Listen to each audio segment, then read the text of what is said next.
एक दिन की बात है। रामू एक ठेले वाला जो रोज मेहनत करके अपने परिवार का पेट पालता था।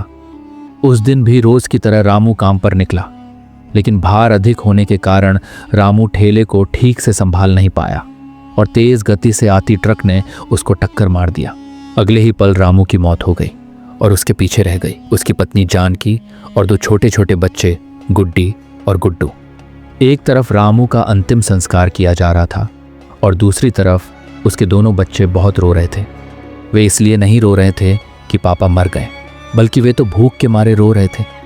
उन्होंने कई दिनों से पेट भर खाना नहीं खाया और आज तो मुंह में एक निवाला भी नहीं गया था, इसीलिए भूख से रोए जा रहे थे। माँ कुछ खाने को दो ना, बहुत भूख लगी है। माँ कुछ दो ना। कोई पत्थर दिल भी इस दृश्य को देखकर पसीज जाता। पड़ोसियों को भी दया आ गई, अगल बगल से खाना आ गया। बड़े दिनों बाद आज गुड्डी और गुड्डू पेट भर के खाना खा रहे थे। अजीब विरोधाभास था।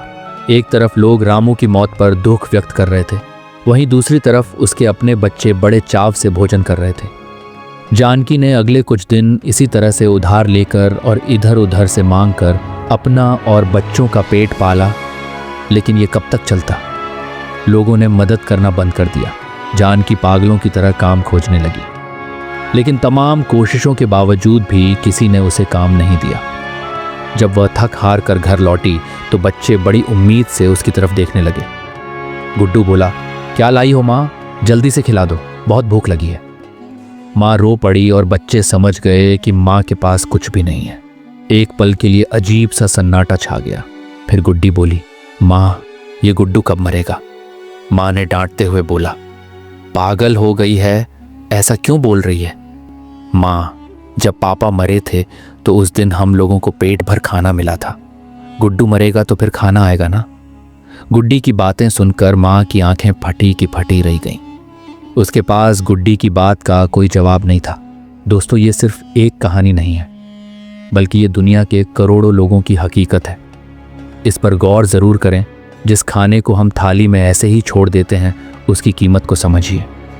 बचपन से हमें अन्न का आदर करना सिखाया जाता है, लेकिन हमने कभी असल भूख नहीं देखी होती, इसलिए हम उसका आदर करना नहीं सीखते।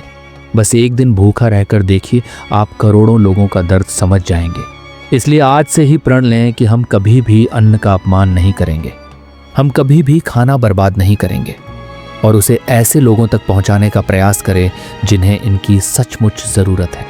तो दोस्तों, आपको ये कहानी कैसी लगी हमें कमेंट में ज़रूर बताएं और ऐसे ही इंटरेस्टिंग स्टोरी सुनने के लिए चैनल सब्सक्राइब करना ना भूलें। धन्यवाद।